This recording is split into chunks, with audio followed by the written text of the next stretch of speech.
Hey guys, today I'll be going over how I got this dramatically detailed edit. First off, you're going to want to duplicate your layer, and then we're going to clean up the background. So select the color from a background, or from your background, sorry, not from a background, and then fill in any odd spots. And then once you get a perfect background or a seamless background to what you feel you need, just go ahead and stop there.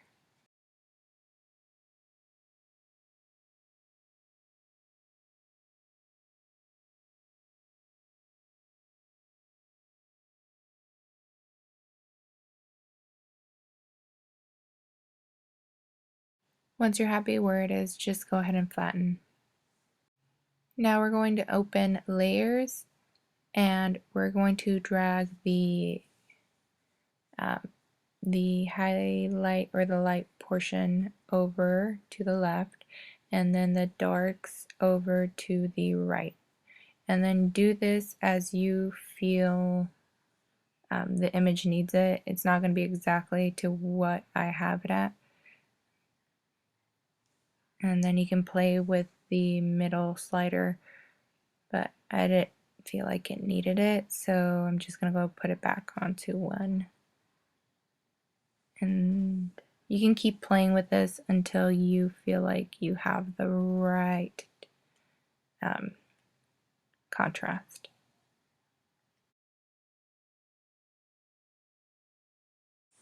The next thing you're going to want to do is open hue and saturation and just drop your saturation all the way down.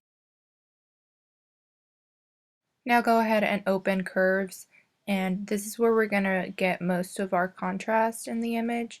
Don't feel too afraid to go a little overboard. You can pull it back in the opacity and just tweak it to where you feel is good.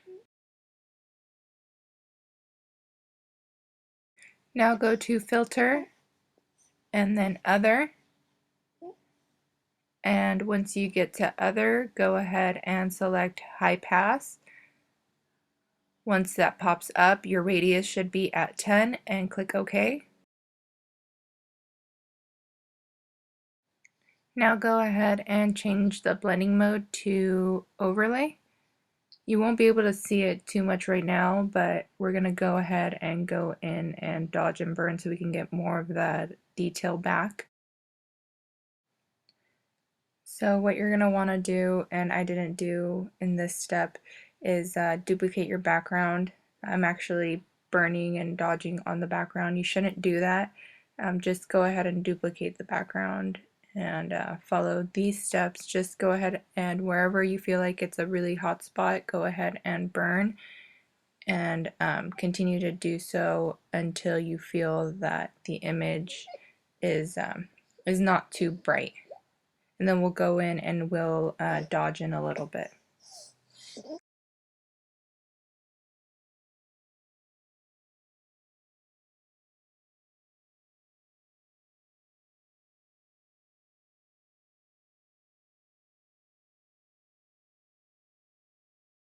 So now we're going to select the dodge tool, and we're going to dodge the eyes only.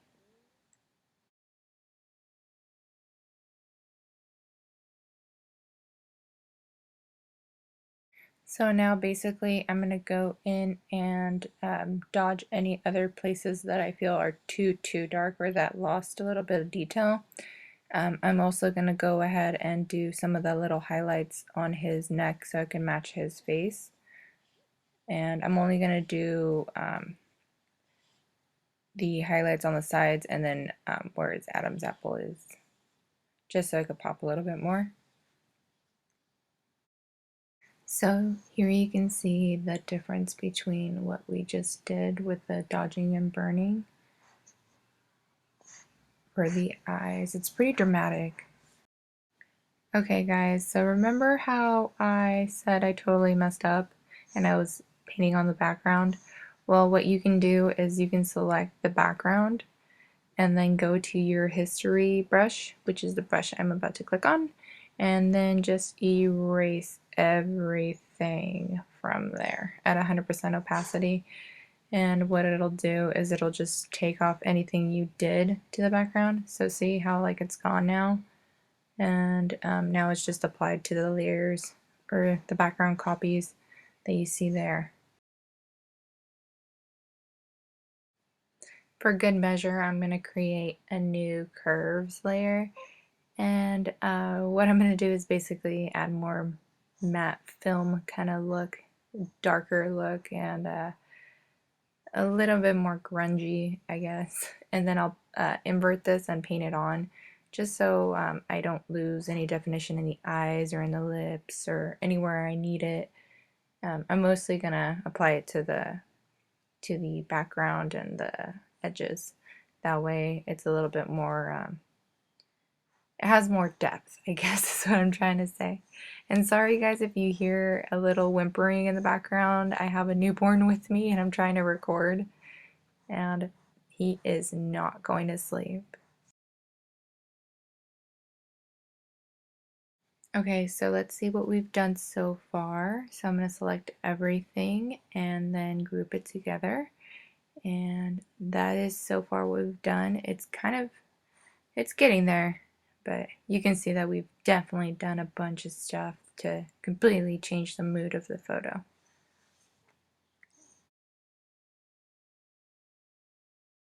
So now I'm going to try something out. I'm going to move my screen a little bit so you can see. I'm going to select that and solid color, and I'm going to select the black, click OK, and we're going to go use the different blending modes, see what works best. I think I ended up just using normal and then just lowering the opacity to see what kind of tone I could get. But you can see that you can do this with any kind of color and change it around. But yeah, basically there's no rules here. You can just do whatever you feel like. At this point I'm just doing more of an artistic flair. We've got the basic detail, I guess, that we wanted, the dramatic detail that we wanted. But yeah, just keep playing around at this point.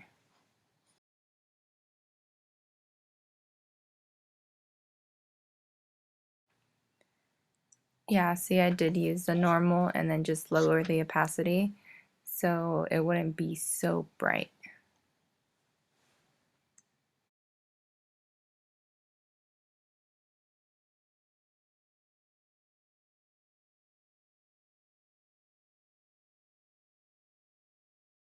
Again, another before and after, just so we can see where we are in the image.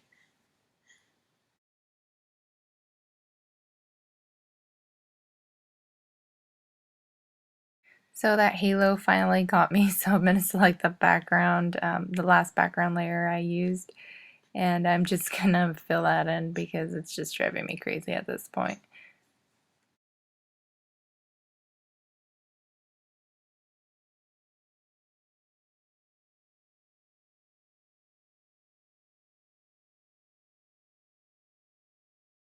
I'm just going to go ahead and create another layer and just use my brush tool and blend these in because I feel like the tool I was using before didn't really do the job right, I guess.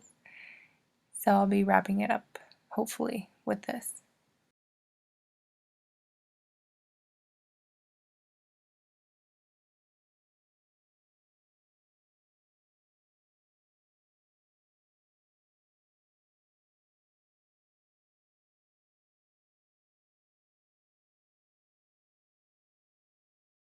So here we have our before and after, and now I'm going to go ahead and use the burn tool again just because there's a little bit more hot spots that I keep seeing that I kind of want to fix. So let me get rid of those.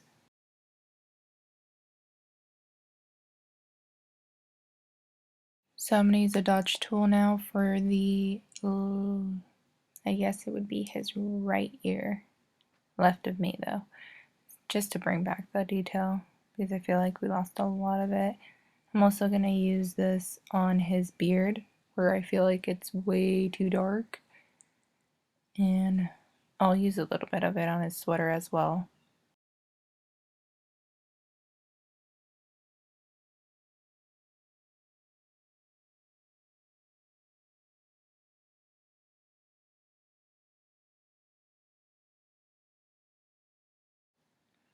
So I kind of feel like it's a little too bright, so all I did was duplicate that curves layer, the really matte one, and I'm just gonna brush it off in certain places, add it a little bit more in other places, and then just do it basically to taste like I always do. I mean, you can literally do anything you want to your image. This is just how I worked on this one because I really wanted a kind of grungy, deep, I guess moody look, and this is my way of doing it.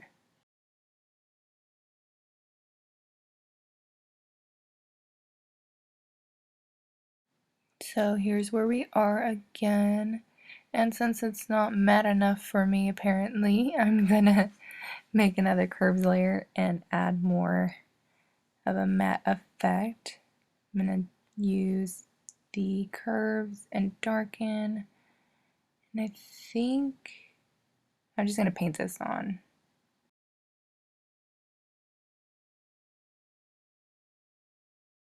You can see how much of a subtle difference that made, but I like it, so whatever. Let's just put that in the group and before and after to where we are, and that looks pretty good so far. Alright, so yeah, I am pretty happy with this, so I'm just gonna flatten and just kind of look at it, see if I need anything else. No, not really. So here's our before and our after. You can tell that, you know, the before is way soft, but whatever. Thanks guys for watching. I'll see you on the next one.